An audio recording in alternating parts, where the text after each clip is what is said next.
Muy buenos días a todos, ya estamos en un nuevo vídeo de este canal. Llevo mucho tiempo diciendo que quería hacer algo diferente, una serie de vídeos como tipo podcast con los mejores pilotos que ha habido en España en la historia. Pues ya te digo, tengo la suerte de conocerles a todos, de ser amigo de todos, llevarme bien con todos. Y ahora vamos camino de ver a uno de los más grandes de la historia. Además es amigo mío, ha ganado un montón de veces Le Mans. Para mí es uno de los mejores palmarés de la historia del automovilismo mundial, no solamente español. 24 horas de Daytona, Fórmula Nissan, todo tipo de prototipos de Gran Am, todo tipo de coches, en todos los ha hecho bien. Y bueno, tenemos la suerte de que nos ha abierto las puertas. Nos va a explicar todo lo que ha pasado en su carrera deportiva. Y la verdad que vamos para allá con muchísima ilusión en este primer podcast de mi canal. Espero que os guste muchísimo y luego me digáis en comentarios lo que os ha parecido y lo que podemos mejorar y lo que os gustaría que hiciésemos. Vamos a por ello.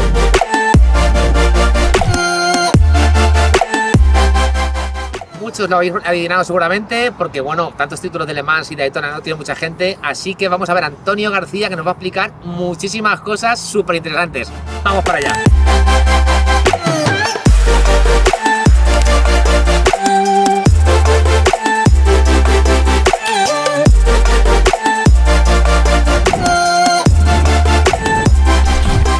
Bueno, Antonio, macho, la verdad que estoy muy contento de estar contigo aquí hoy. Ya sabes tú que la admiración que yo te tengo a ti bueno, empezamos a correr juntos. ¿Quién nos iba a decir hace cuántos años? Desde 1988 que nos conocemos. Prefiero no pensarlo. Sí, pero una cosa, tío, o sea, ¿cómo has hecho para mantenerte?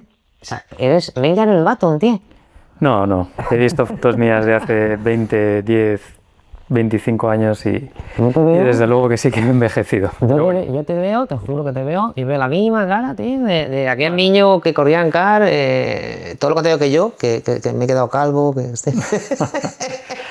Pero bueno, todos nos hacemos mayores, pero eso. Una de las cosas por las que estás igual de bien es porque tú al final has hecho muchísimo deporte, que es una de las bases también de estar bien con nuestra edad. Mi padre siempre dice que de los 40 para adelante es la mejor edad de un piloto que se ha peleado, porque la mentalidad que tienes, la cabeza, el no cometer errores. No sé cómo ves esto. Puede ser, no lo sé si... Desde luego que en este tipo de carreras o en la competición la experiencia empieza a estar muy por encima, ¿no? Sobre todo de lo físico, o sea, salvo en Fórmula 1 y demás, que quizás sí que que dependes un poquito más del físico, mientras estés lo suficientemente bien, en donde corro yo, pues no es que lo vea fácil, pero que realmente te lo tienes que currar, pero no cuesta tantísimo estar a un nivel bueno que te interfiera un poco con la velocidad. Totalmente, pero vemos también por ejemplo, a Fernando, que es de nuestra edad, y no será igual, que sigue estando con el Toro y sigue corriendo Fórmula 1 al mismo nivel que... Sí, eso es así, o sea, no... Al final, el mantenerte activo y estando a tu 100%, obviamente no vas a estar a tu 100%, no va a ser igual con 45 que con 25, pero bueno, o sea, gracias a Dios la Fórmula 1 ya tiene dirección asistida, que antes, hace 30 años, no la tenía. Quizás ahí, pues no sé si hubiera sufrido un poco más, ¿no? Pero... Pues sí, posiblemente también. Probablemente, pero que quién sabe. O sea, yo creo que simplemente... pues en este caso Fernando pues hubiera estado entrenando pues un poco más para que no le pasase, pero bueno, hay que estar ahí y no sé, mantenerte a tu 100%, que luego es suficiente bien, si no, pues bueno. Esta entrevista, como te digo, esta charla entre nosotros, me hace mucha ilusión porque al final empezamos a correr el mismo año, me acuerdo perfectamente de aquello, en cadete. Yo sé por qué empecé yo, pero bueno, también creo que en tu caso es igual, porque pues sería porque tu padre le gustaban las carreras, te compró un kart, te puso a entrenar y luego el niño resultó que iba a toda leche. Sí, inicialmente tampoco aspirábamos a más, era hacer algo los sábados o los domingos. Yo hacía yo qué sé, típicas extraescolares que hace todo el mundo, ¿no? Que si tenis, fútbol no se me da muy bien, entonces no jugaba, pero haces lo típico. Inglés, tenis, no sé qué, y mi padre, que simplemente era aficionado, en su caso nunca compitió, pero se veía todo lo que hubiera. Era un loco de las carreras, además él hacía las fotos para Autohebdo, yo me acuerdo de él. Eso fue un punto suyo de que él, considerándose el aficionado número uno del motor, no comprendía cómo no se había enterado de que existiese el karting como tal. Claro. Y que el gran aficionado no supiera que estaba eso. O sea, yo fui a Paesa ese día con mi padre a ver no sé si era un campeonato de España de radiocontrol. Y de repente es como, seguíamos oyendo ruido y estaban pues eso, 50 niños más ahí dando vueltas. Entonces por eso fue por lo que mi padre, que le encanta la fotografía, pues dijo que había que escribir de eso. Entonces se ofreció a Autohebdo a escribir esas crónicas. Si no recuerdo mal, ¿hizo también aparte una revistita que era solo de karting aparte? ¿O? No, yo creo que era suplemento. Un suplemento de Autohebdo. Simplemente la típica crónica, pues al final de donde yo corriese, ¿no? Digamos, el campeonato de Madrid, pues lo cubría él. Entre lunes, como era cada revista era semanal, pues eso, entre el lunes y el martes enviaba fotos y crónica, y si corría el Campeonato de España, pues, o corría el Campeonato de Cataluña alguna carrera, pues también la hacía él. O si íbamos a ver a alguien, yo qué sé, íbamos a ver, no sé si llegó a escribir del Campeonato del Mundo de Zaragoza o carreras que íbamos a ver por ahí, aunque yo no corriese, y también escribía la crónica. ¿Qué recuerdos? Tengo unos recuerdos de todo aquello, macho, porque luego ya el año siguiente, en el 89, ya ganas tu primera carrera, ya eres uno de los principales de cadete de Campeonato de Madrid, y justo después yo creo que en el 91 ya eres campeón de España. Sí, en el 91 yo creo que gané los 3, Madrid, Cataluña y España. Que eso es una de las cosas que quiero hablar contigo, porque eso, en aquella época, pues al final una familia normal, podía permitirse algo así, pero no sé si sigues el mundo del karting, supongo que sí, perfectamente. Sí. Hoy en día, correr un campeonato de España de karting es una locura. Sí.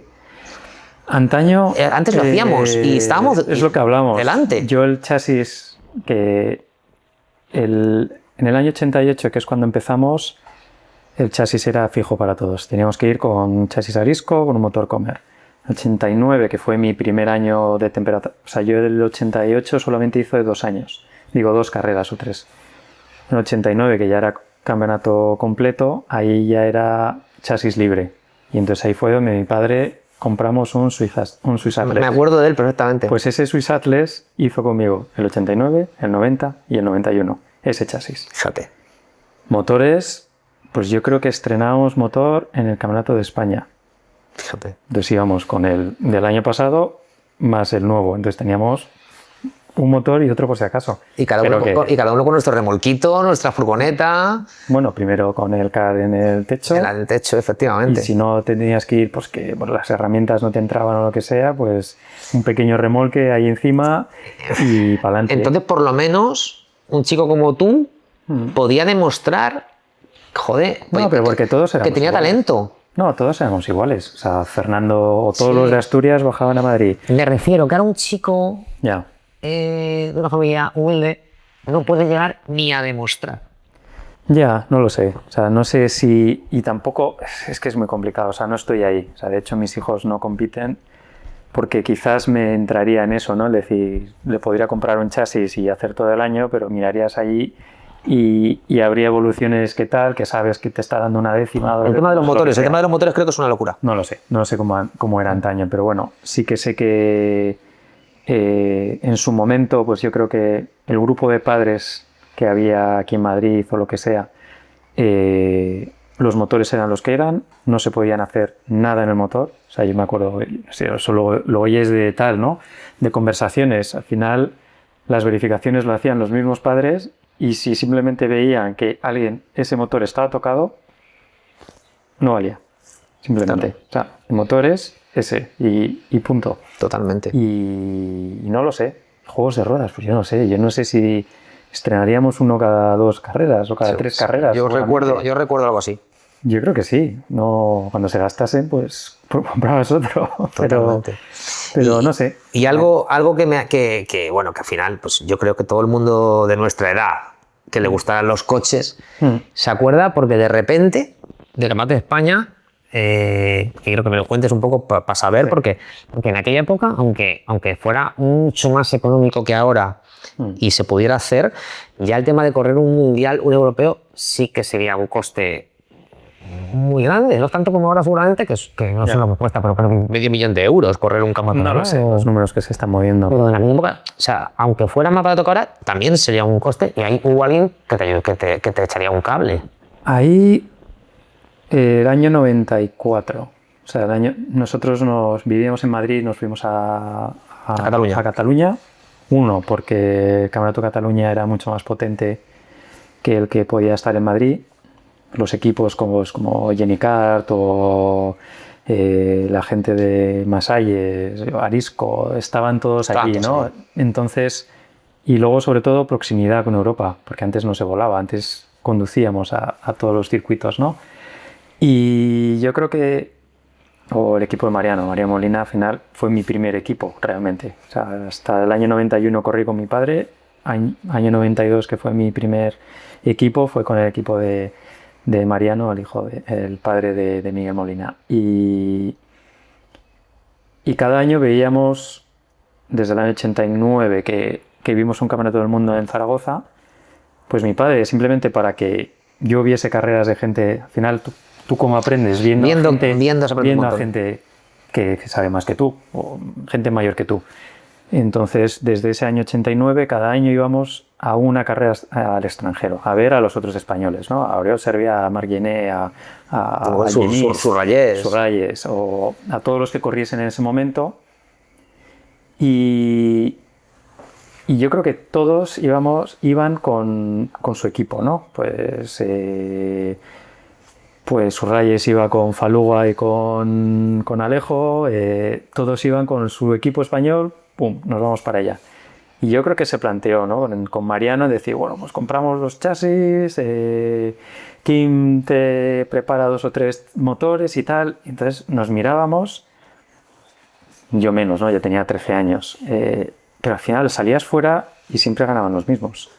O sea, siempre ganaban el equipo oficial CRG, o Virel, o Tony Carr, o quienes estuvieran, ¿no? Era muy difícil ganarles. Claro, o sea, ¿qué vas a hacer? O sea, quizás el único ejemplo de llegar allí y ganarles, pues fue el de Surrayes, ¿no? Equipo completamente español, con Falúa de preparador, Alejo, el dueño del equipo, para allá, y les ganaron el Campeonato de Europa en el 91. Pero eran casos muy raros. O sea, realmente después de eso, pues a Jordi, pues yo creo que ya empezó a correr con fábricas, o no lo sé. O sea, Paquito, de aquí de Madrid. Pues, también fue campeón de Europa. Claro, también. Junior, creo.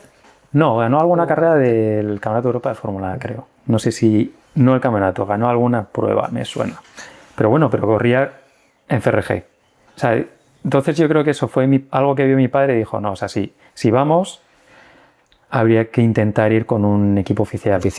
Que por eso fue el vínculo que teníamos con Jenny Carr, que yo corría con ellos, con Mike Wilson y Yame, que ellos ya habían venido pues con sus mecánicos, ¿no? Mauro, tal, todos habían venido a correr conmigo o a ayudarme o a hacerme de mecánico, y ya sabíamos pues que despacio no iba. Entonces, iban bien.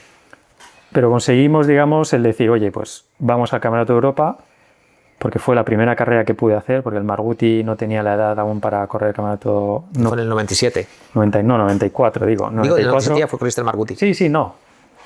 Yo lo he corrido siempre, 95, 96, 97, pero digo, siempre en el año internacional no corrí en el Marguti, pero sí fuimos a verlo. Y bueno, ahí pues sabíamos que íbamos a correr con la Yame, o con Mike Wilson y Yame, el Campeonato de Europa en Braga, pagando una cantidad que no era muy bestia, o sea, no era poco dinero, desde luego, pero era carrera única. Vamos allí, aquí tienes tus 3 motores, o 4 motores, 2 chasis, y para adelante. Y lo que decía mi padre, vamos allí. Si valemos, perfecto. Que no, nos volvemos a España, que ganamos y nos lo pasamos muy bien. Pues ese dinero nunca nos lo pidieron, realmente. O sea, corrimos allí, no sé si hice segundo crono, gané muchas mangas, no sé qué, no sé cuánto. O sea, y a partir de ahí me convertí en piloto oficial. ¿Cuántos inscritos había en el Campeonato del Mundo de karting? Pues seríamos, claro, yo corría la junior, pues seríamos, siempre en esas carreras había 80, 90, 100 pilotos, yo creo, más o menos. Los mejores.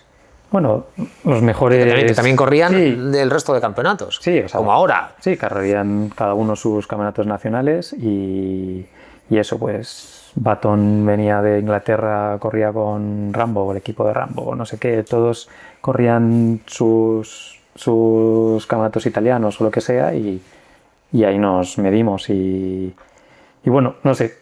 Mi padre en ese sentido siempre ha sido muy echado para adelante. Campeón del mundo, macho, tiene cojones. Sí, y yo creo que mi primer mono, que debe estar por aquí de Mike Wilson, porque ya hasta antaño yo iba con monos heredados de pilotos mayores que yo y usaba uno y tal, pero mi primer mono yo creo que fue en el Campeonato del Mundo, que mi padre fue en plan, pues, te compro el mono de Mike Wilson y tal y cual. Además antes siempre se ponían aquí los nombres. No, ese era sin nombre y sin nada. Y yo creo que está por ahí y yo creo que no tiene nada. Y mi padre fue como, bueno, ya te lo pago el domingo. Dice, pero bueno, va a ganar. Entonces, y el de Mir, en plan, bueno, si gana, no te lo cobro. Pues gané. Y a partir de entonces, mi relación con el Emir siempre ha sido buenísima. O sea, yo recuerdo siempre ver la marca en tus monos. Me regaló siempre todos los monos, guantes. Me pasaba por allí, necesito unos guantes, no sé qué. Incluso me regaló era importador de Arai, también me regaló algún casco. Y de hecho, el primer año de Fernando y mío en la Nissan, corríamos con mono Mir en la Fórmula de Nissan. Vuestra relación, tu relación con Fernando empieza ya en los CAR, ya eras amiguetes. No, 89. Ya llevabais, bueno, en cadete ya corríamos. Sí, en 89. Tú, Alonso, tú y yo ya empezamos a correr en cadete juntos, que tenemos. Yo tengo unos vídeos muy buenos en Santos de la Humosa. Mi primera carrera, que vi el otro día, mi primer podium de mi primera carrera en Soto del Real, Fernando queda tercero. Claro, veis la foto en plan y está Fernando ahí y dices, joder, pues... Un carro que ponía Ertoil, yo creo, o algo así. Me quiere sonar, ¿eh? Sí, van con publicidad. Qué pasada, tío. Y entonces ya llega el año 97, que ya tienes 15, no, 17. 16 para 17. Y entonces ese mismo año ganas el europeo de karting, el Marguti, alguno más. Sí. Y además haces la Elf Campus y ya empiezas a correr en fórmulas. Sí, ahí... Desde el 96 creo que fue, tuve como patrocinador a Elf y en el karting. Y entonces había hubo una selección Elf en la que, pues desde la época de Oriol Servià, yo creo que fue el primero que entró en la filier, que eran esos, como la cadete del 89, ¿no? Todos los coches iguales y demás, una Fórmula 4 actual, incluso menor.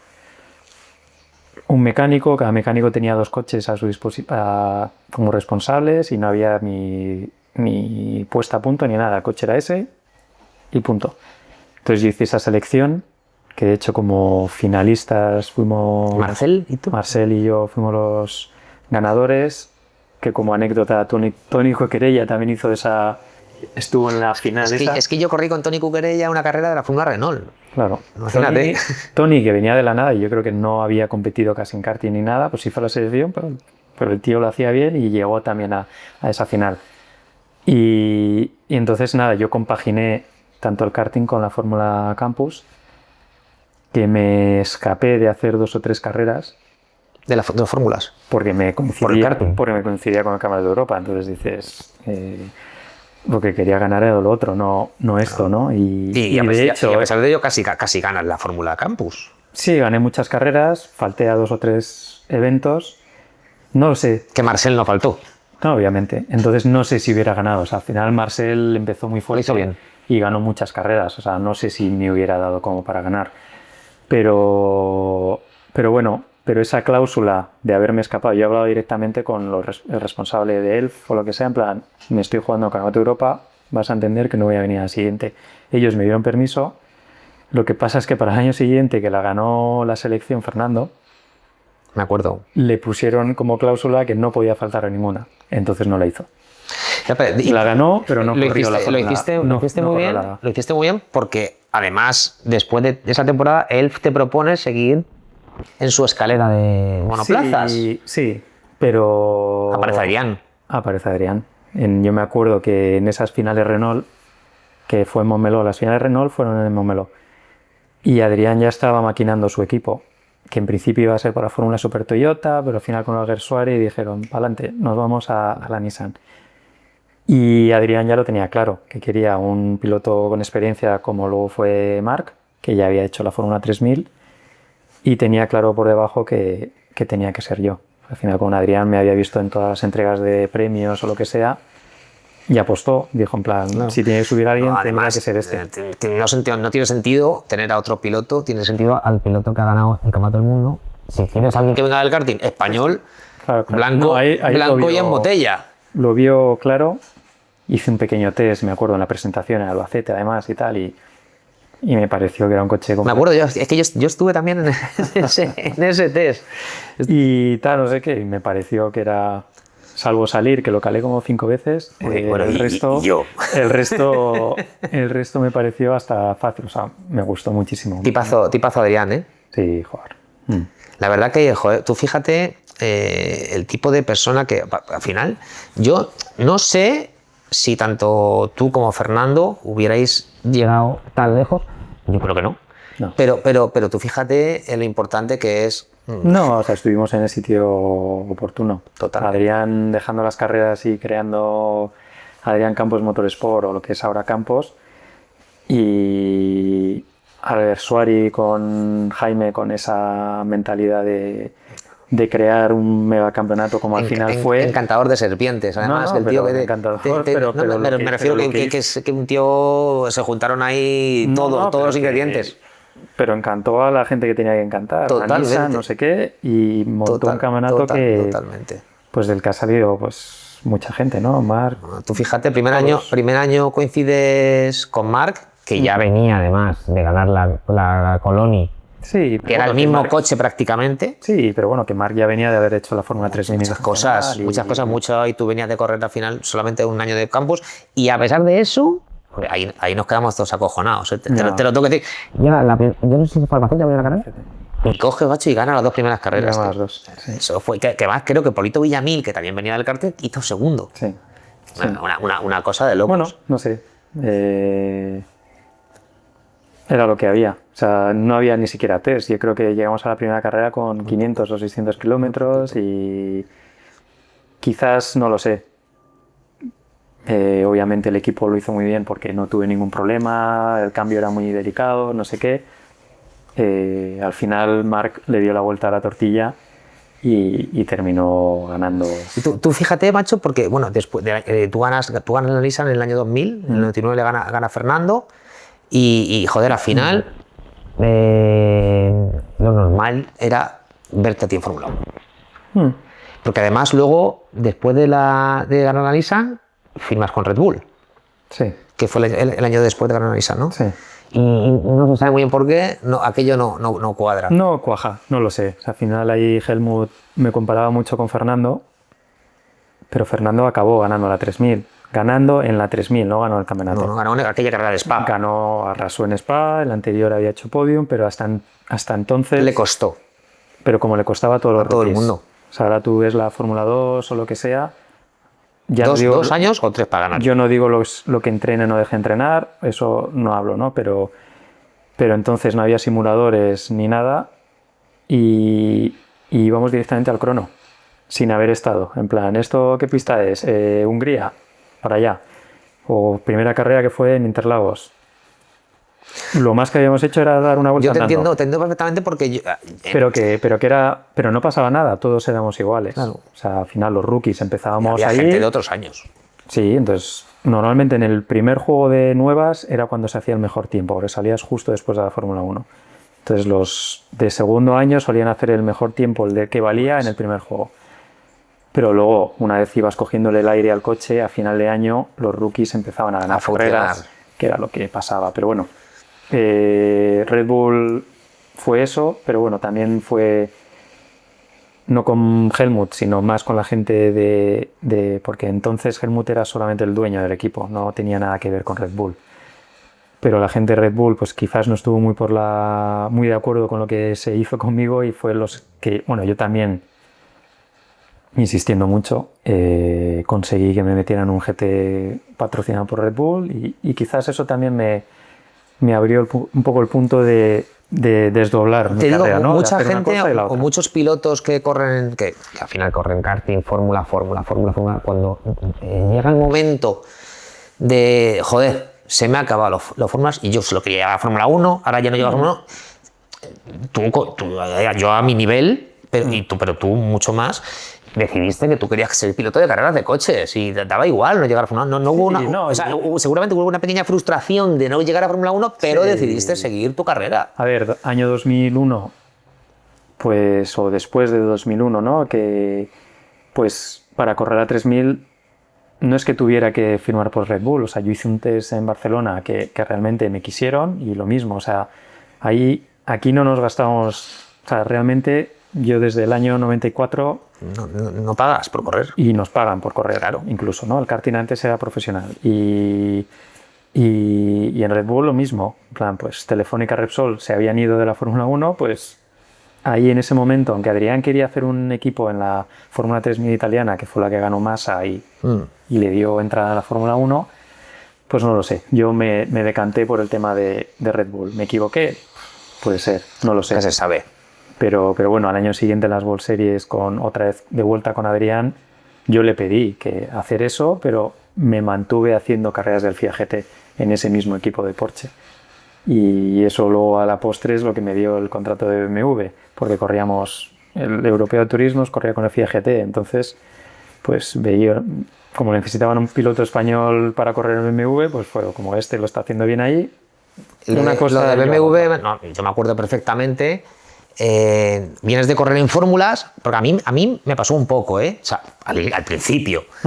Qué diferente es. Porque mucha gente piensa, joder, viene de correr en fórmulas, tiene que correr muchísimo en turismos.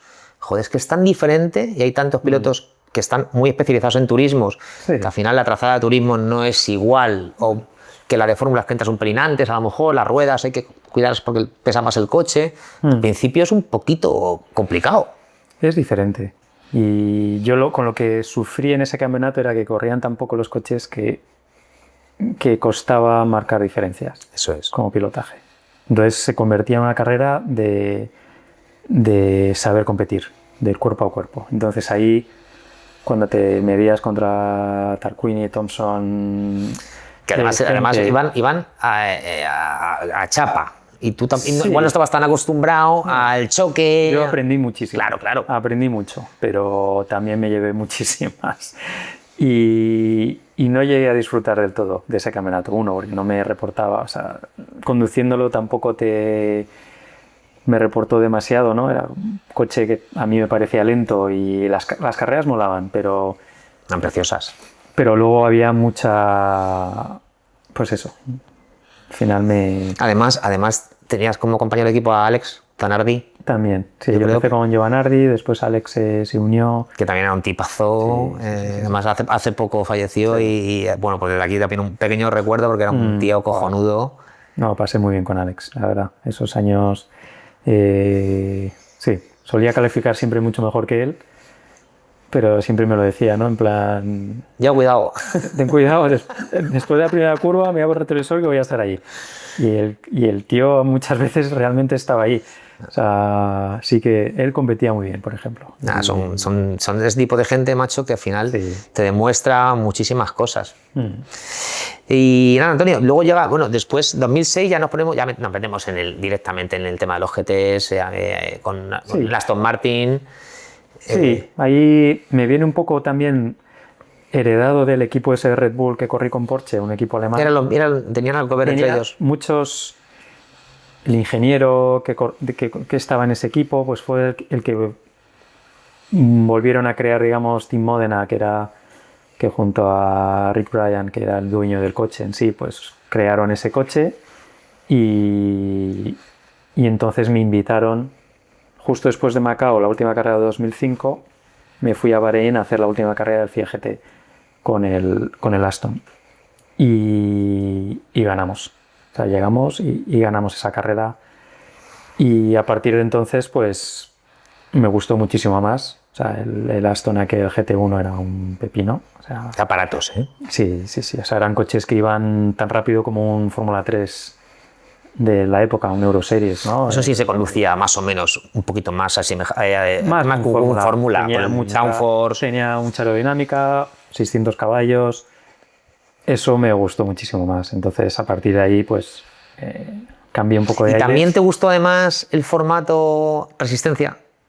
Se me daba bien, no lo sé. Sí, quizás se me dio bien. Yo me acuerdo de esa carrera de Bahrein que la hice no me acuerdo con quién la hice, con Mushoot, creo. Él hizo el primer turno, yo hice toda la parte central, creo que fueron 6 horas de carrera. Y nada, pues... Hay pilotos, ¿tú crees o consideras que hay pilotos que vienen de fórmulas tal que no son válidos para resistencia? Bueno, por el tipo de carrera que son. No lo sé, lo mismo. No, o sea, al lado mío han pasado muchos, ¿no? Y no es que no sean válidos, o sea, simplemente o no quieren proseguir o lo que sea, ¿no? ¿Quién es esto curiosidad, mi curiosidad mía, ¿eh? ¿Quién es el mejor compañero de equipo que tú has dicho, este tío es el mejor piloto que yo he visto en mi vida? Hombre, dejando de lado a Fernando, Me refiero de Fernando, pero fuera de ahí, bueno, quizás porque me estoy haciendo mayor, pero Alex Sims, que es el actual, pues sí. la verdad es que va como un tiro. Sí. Me lo está poniendo difícil, pero no lo sé, no sabría decir. Además siempre va rápido Alex, siempre va rápido. En Sí, su Fórmula E va bien. Yo cuando empecé con Corvette, con Jan Magnussen, joder, era uno rapidísimo y competía de la leche. O sea, y era muy bueno compitiendo en carrera, en cuerpo a cuerpo. Entonces yo ahí he aprendido mucho de él. He aprendido mucho de mucha gente muy buena. ¿Qué mayores somos ya que hemos corrido con gente que luego ha tenido hijos que han corrido en Fórmula 1? ¿Eh, tío? Sí, pero bueno, Jan tuvo a Kevin con 18 años, o 19, que ahí quizás se le fue un poco las manos. Seguramente. Pero sí, sí, o sea, mi primer Le Mans lo hice con David Brabham y me acuerdo... 2006. Y yo creo que ese fue me dijo, ¿no? Ese era su Le Mans número 15. Fíjate. Claro, yo le miraba en plan, nada que no tiene años este tío. Pero bueno, yo ahora estoy en esa situación, ¿no? De tener para la gente, pues como yo, tú sabes lo que me gustaría a mí correr el Le Mans. ¿Y qué se siente, tío, al correr el Le Mans con un equipo oficial? O sea, ¿cuál es la sensación para un piloto que no conocía Le Mans? Llegar allí y decir, ostras. Ya, hombre, lo bueno que tuve es que quizás yo no empecé como oficial Aston, ¿no? Yo corrí con Team Modena, que era un equipo satélite. No íbamos con ni los medios ni el coche que llevaba por Drive, pero bueno, estábamos ahí y íbamos a lo que íbamos, obviamente. Y al final rompimos algo, hubiéramos quedado cuartos o terceros, yo creo, si no hubiéramos... Pero mola, la verdad es que es un circuito que es espectacular. La primera vuelta de noche tiene su punto, la que haces en entrenos. Primera vez en agua también, bueno. El tráfico, sobre todo Tráfico quizás menos. Bueno, yo ya no lo considero súper tráfico, ¿no? Pero sí es verdad que ha habido años que el tráfico era súper complicado, ¿no? También quizás no había tanta diferencia de ritmo como los Hipercar ahora con los GT3. Igual el Aston que tú tenías era mucho más rápido, no estaba tan lejos de los... Claro, es que los GT3 ahora, hablaba con Dani el año pasado. El año pasado la pole de GT3 fue 56 y con los GTE era... Con el GTE yo creo que el récord de GTE el año anterior, no, el último año no sé si rodamos en 46. Fíjate. Entonces, hoy por hoy el GTE, salvo velocidad pura, yo creo que es, a ver, y dejando de lado alguna curva rápida, era casi tan rápido como los hipercar actuales. Entonces gestionar el tráfico no era tan complicado como ahora. Bueno, sí. No lo sé si ahora es complicado o no. La verdad es que no lo considero, estoy muy acostumbrado. Claro. Los años de GT2, cuando los primeros años que era más lento, que estábamos otra vez en 50 y largos en Le Mans, que corríamos contra los Peugeot o los Audi que iban a 340, 350 en recta, ahí había casi 60, 70 kilómetros de diferencia de velocidad punta. Es un huevo. Y había años que asustaba, ¿no?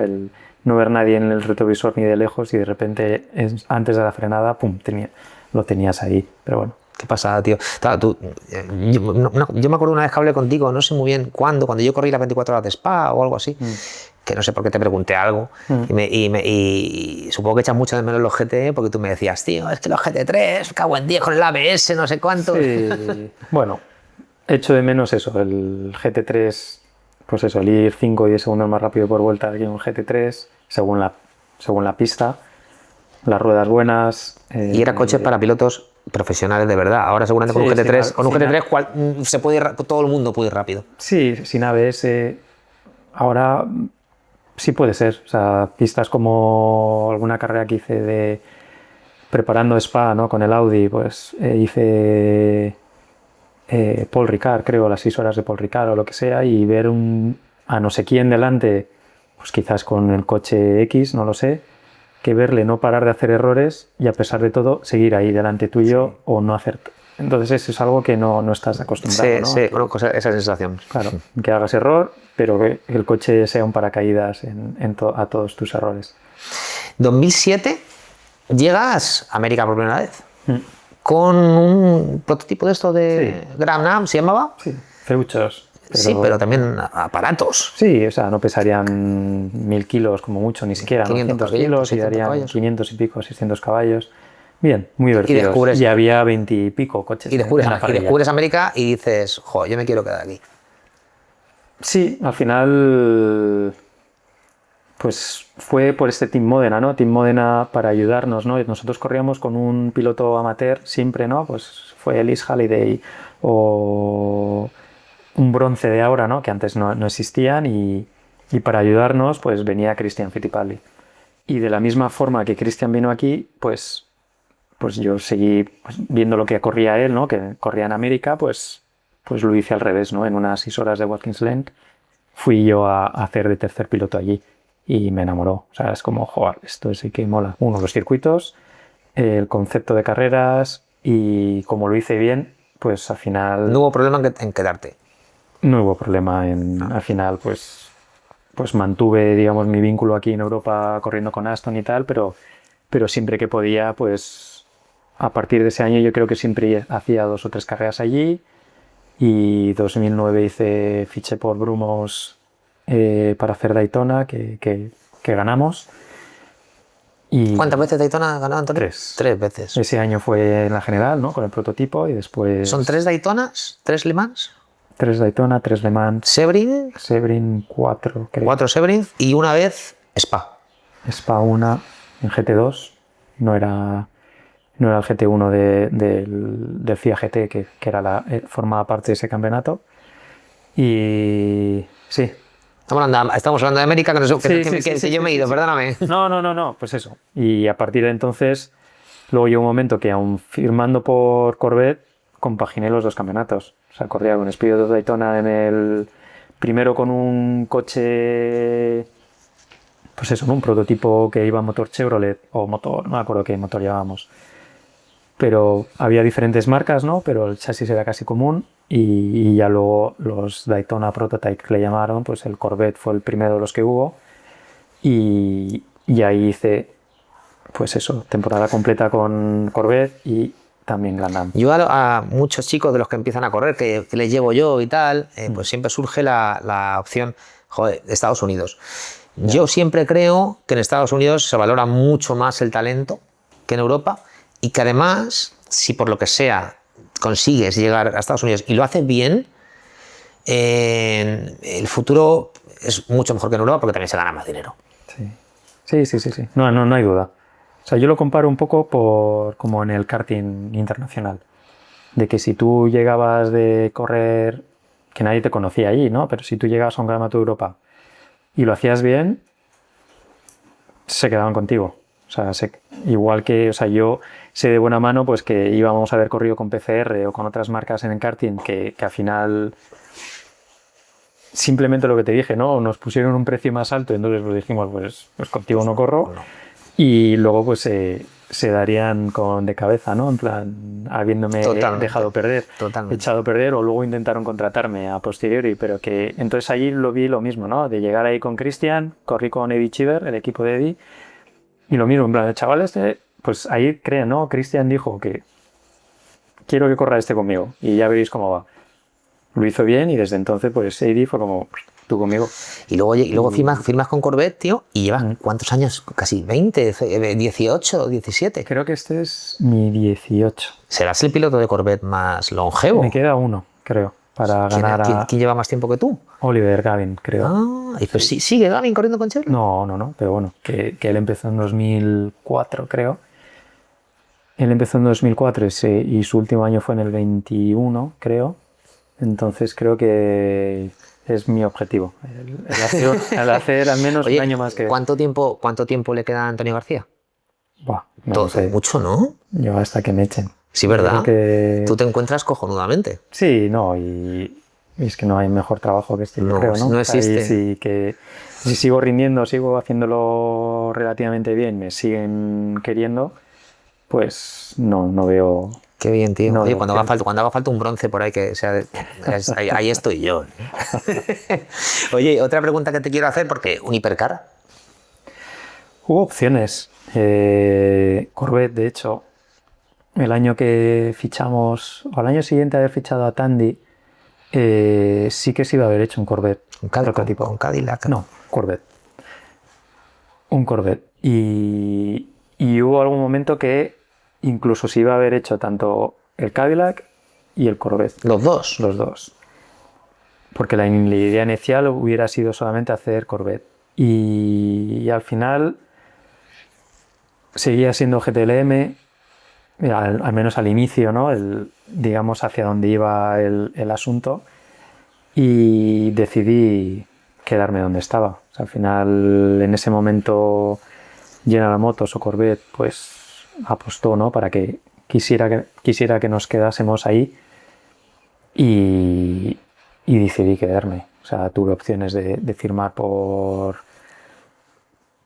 No perseguí mucho la opción de Cadillac, porque al final venían siendo de otros equipos que habían corrido en Serías Gran Am. uno de los nombres que sonó para correr en hipercar. Bueno, pero al final General Motors me quería donde estaba. Claro. Al final, el que paga más o menos la fiesta es el mismo. Entonces, yo estaba bien donde estaba, y yo realmente no quería otra cosa. Y tuve opción, me acuerdo fue creo en el año de COVID, que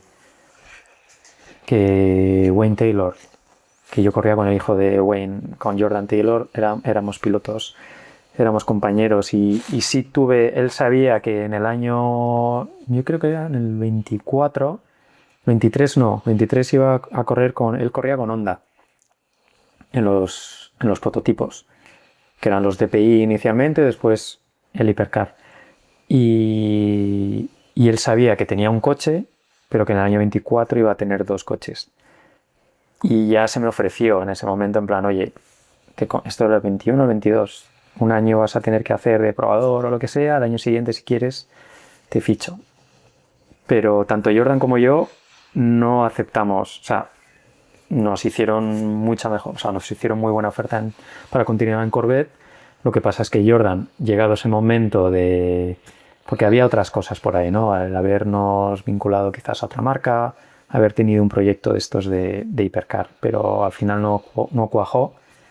Pero bueno, no lo sé. O sea, en algún momento tuve la opción, pero también es tu trabajo, ¿no? Y fue una de las cosas, por ejemplo, yo también tuve que tomar esa decisión. Yo cuando dejé Aston año siguiente de yo irme, hizo un MP1. Y yo tenía los 2 contratos, el de Corvette o Corvette tercero, el MP1 con Aston. Que yo me acuerdo que Aston pues quería que siguiese, me ponían coche, no sabían cómo, no, te pongo un coche de calle, no sé qué, un poco para tal. Pero se pagaba mejor en América. Y yo me acuerdo yendo a no sé qué cena, se lo comenté esto a Adrián, ¿no? Yo hablaba siempre con él una vez a la semana. Le pedías consejo. ¿No? Y era como casi mi otro padre. Y Y fue una cosa que me abrió los ojos, ¿no? De la forma que yo dijo, pues tengo Corvette, me pagan X y en Aston me pagan un poco menos, tal, pero joder, es un hipercar, es como un hipercar que llamaríamos ahora, no sé qué, Le Mans con el prototipo, joder, cómo mola, tal cual. Y entonces Adrián, que lo veía desde otro extremo, ¿no? Me decía en plan, entonces me estás diciendo que para correr en Le Mans Tienes que ganar menos dinero. no, es como si estuvieras pagando para correr en ese hipercar. Claro. Claro, y digo, joder, visto desde este punto de vista, ¿no? Porque tú dejas de ganar ese dinero, es como si lo estuvieras poniendo. Entonces colgué y fiché por Corvette. Claramente tomaste la correcta porque, fíjate, a la vista está. Sí, o sea, al final siempre has necesitado a alguien que te pusiera en perspectiva. Una pregunta, corriendo para Chevrolet tantísimos años, nunca, yo es que soy un fanático, Sí. ¿nunca has tenido la oportunidad de correr algún road course de NASCAR? Hubo cosas, y de hecho Jan sí que lo hizo. Jan sí que ayudó mucho a correr en NASCAR. Ahora está muy de moda que cojan a pilotos de road course para correr 1 o 2 carreras. No, antes más, ahora menos. ¿Ah, sí? Sí, ahora quizás el piloto es mucho más... Van Gisbergen. No, pero él viene. Sí, y sí, está haciendo sí, tiempo está todo, completo. está a full time. Sí.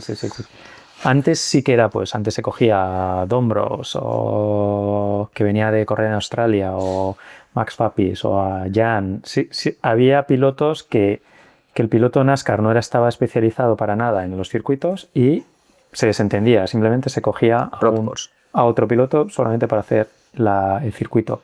Y Jan hizo muchos test, corrió alguna, pero eso fue cambiando, quizás por las nuevas generaciones de pilotos que llegó a NASCAR. Que ya vienen más preparadillos. Venían más preparados, Claro, y ya sabían. Y yo creo que ya no hacía tanta falta, ya no eran... ¿Pero te hubiera apetecido? Sí. Sí, la verdad. Lo intenté, en algún momento sí que... Macho, nunca es tarde, me encantaría verte. No, nunca se sabe. Me encantaría verte un día, macho, en un No. cacharro de esos, dándoles cera, tío. Sí. Ojalá. Muy peculiar. Pero Ojalá. Sí.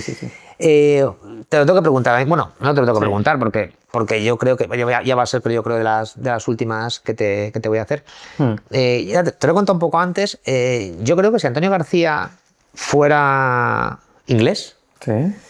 estaría en la corte como Lord o como algo así, o italiano, sería un ídolo de masas. También es verdad que tú siempre has sido muy privado, nunca te ha gustado mucho las redes sociales, como en otros casos. No existía. No, pero yo creo que en España se te debería valorar un poquitín más. No, yo no considero que... Valorar, no, yo creo que se me valora bien. En cuanto a televisiones, y esto me refiero, joder, ganas el Sebring y ni sale para el noticias, público en tío. general, pero bueno, pero es que ni salgo yo ni sale mucha gente. Yo creo que es un problema de la Totalmente. mentalidad o de la... No mentalidad, simplemente del arraigo que hay al motor, ¿no? en España. Yo creo que sigue habiendo por ahí ni Alex Palou sale en las noticias. Muy poco. Por eso digo, o sea, es como jugar. Con ese ejemplo, pues obviamente yo tampoco. Sí que hubo una vez, pues yo que sé, cuando gané Daytona en la general y tal y cual, pues ahí salió en las noticias de la 1, ¿no? Por decirte algún informativo, pero que... Y de ahí desencadenó todo, ¿no? De llegar al aeropuerto, me conocía a todo el mundo, tal, no sé qué, al larguero. Pero bueno, al final... ¿Se te conoce más en Estados Unidos que en España? Tú, o sea, la gente... De o sea, a pie, o probablemente, yo creo que pongas mi nombre. Los fans. Sí, o sea, la comunidad Corvette, por ejemplo, en Estados Unidos es enorme. Se venden más de 30.000 coches, 30.000 Corvettes al año, yo creo. Entre 30 y 40.000 en Estados Unidos. Que además les invitarán a las carreras. No, van ellos. Y en cada carrera tenemos lo que le llaman Corvette Corral. Y hay carreras que hay 300 o 400 Corvettes de gente que va allí, se monta, tiene sus carpas enormes para pasar el fin de semana. Y puede ser, yo creo que salimos en televisión nacional casi todas las carreras, pues en el DAZN de turno de aquí, ¿no? Pues ni siquiera, yo creo que es no abierto, no lo sé, pero... Ahí yo veo mucho Flow Racing, pero Flow Racing es más para NASCAR, yo creo. No, por eso que allí salimos o NBC o NBC Sports o tal, pero son canales de deportes nacionales, o ESPN o lo que sea.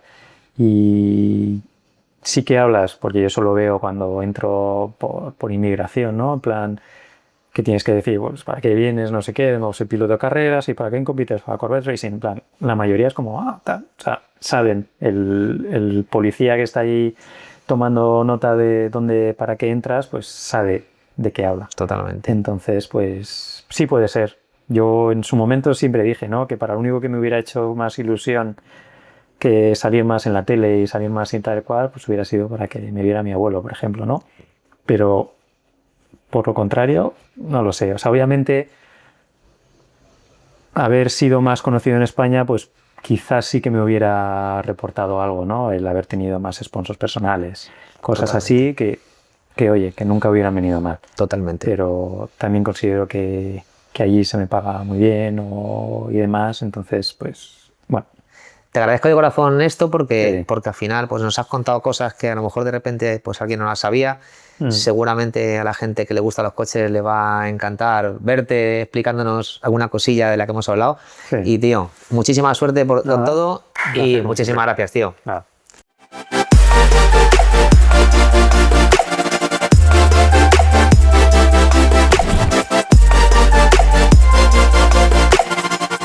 Pues nada, ya lo habéis visto, la verdad que ha sido una auténtica pasada hablar este ratito con un piloto de la talla de Antonio García, ha corrido en todo, ha ganado todo, la verdad que hemos disfrutado muchísimo, espero que vosotros también. Si os ha gustado este vídeo y queréis ver otros muchos, un like y una suscripción pues nos viene fenomenal para poder seguir haciendo todo esto. Y nada, podéis contarme también un poquito si queréis el piloto que queréis que venga a continuación, la gente que queréis que les hagamos los podcasts. Afortunadamente, como os he dicho antes, conozco a todo el mundo, así que contármelo y nada, un saludo, nos vemos en el siguiente.